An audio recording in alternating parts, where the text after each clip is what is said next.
Congressman Greg Landsman, welcome to the forum. I'm Josh Cowan. We're talking here about all things kids and family policy. Um, Thanks for being here, man.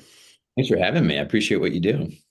So you come to this conversation. This is just a kind of a bio question, right? So you come to this conversation differently than I think most members of Congress. You were actually in the classroom. You grew up watching your parents do kind of the work of educators. When you're sitting in a committee hearing or negotiating a bill, how much does that past experience actually shape how you think about what's in front of you? Yeah, it's a great question. I think it's, probably entirely it shapes, the way I'm, understanding what's being presented and thinking about the issues and the policy. My one of my big issues or passions is the idea that we should be, creating a community or society, country where everyone gets a shot.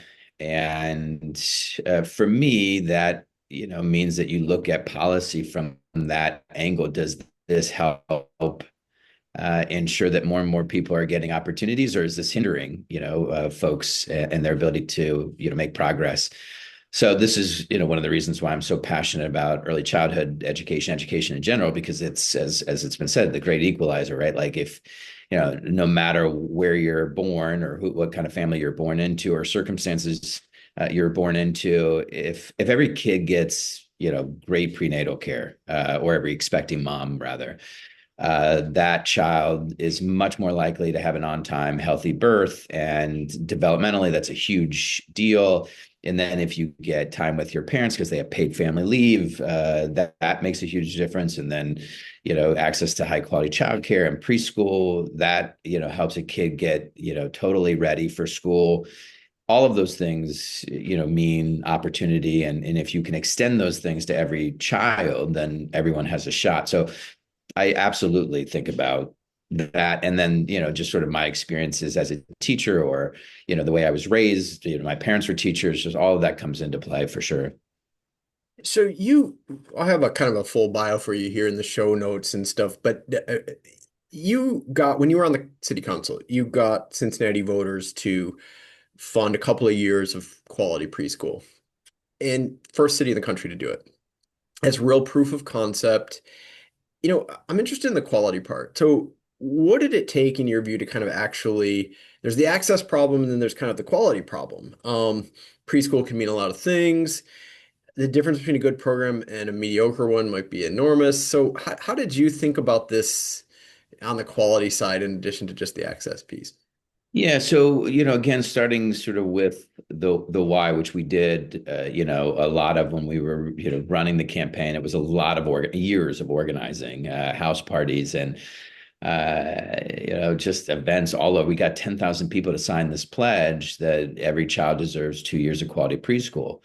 And that was such a big motivator. And this was before I was on council. This was a ballot measure, so this I was just a citizen, and and a parent. My kids were in preschool. I saw what a difference it made for them. They had quality preschool.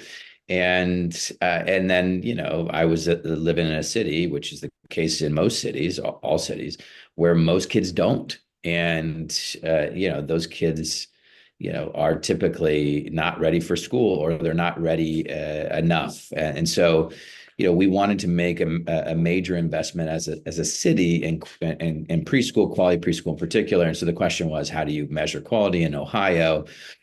We have a rating system, and that rating system is based on the things that would be sort of intuitive, maybe, or maybe not, but I think they're intuitive, which is if class sizes, for example, if you've got a ton of kids and only one instructor, that's going to be challenging for those kids. It's not as good as it could be. And so you look at a low teacher to student ratio. That helps with quality. The teacher, does he or she have the training in early childhood?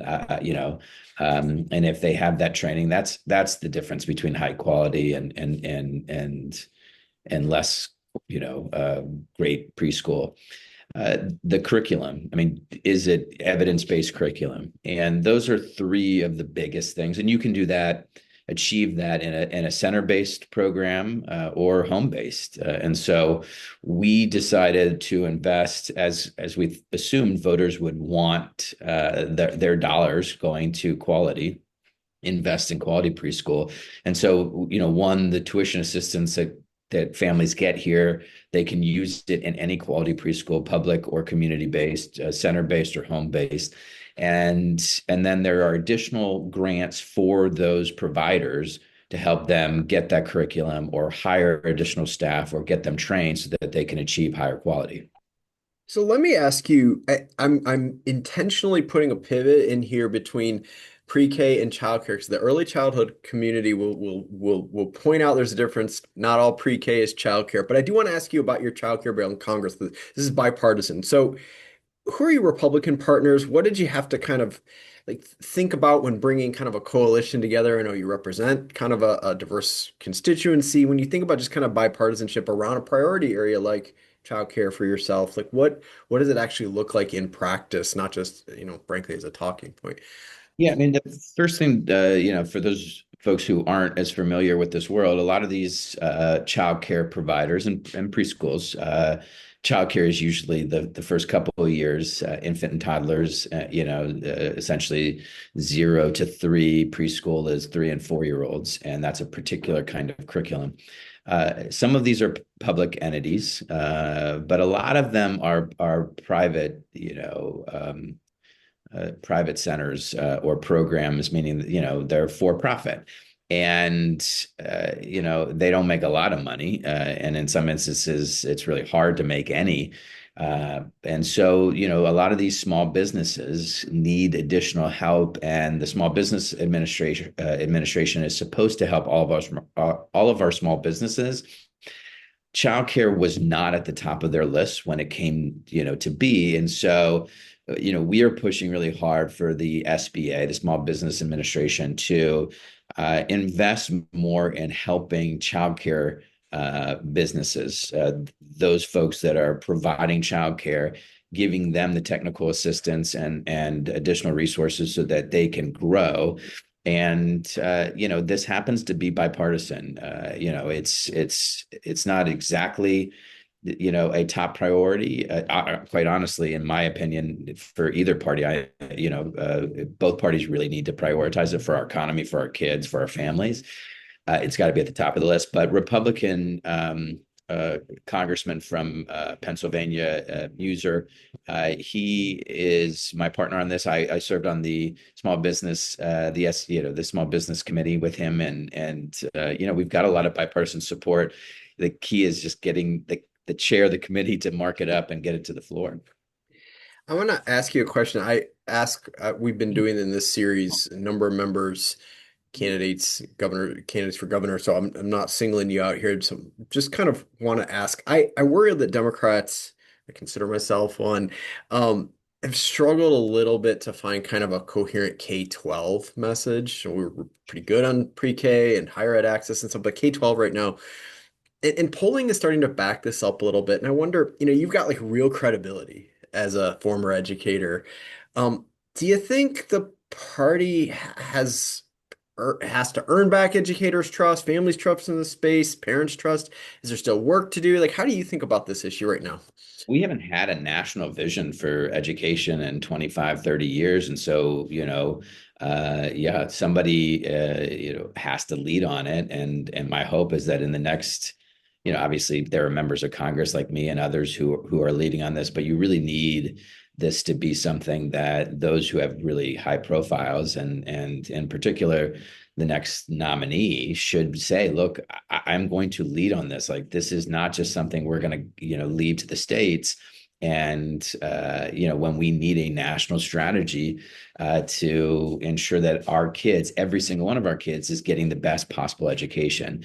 And so I would love to see that be a major part of the debate as Democrats pick a nominee.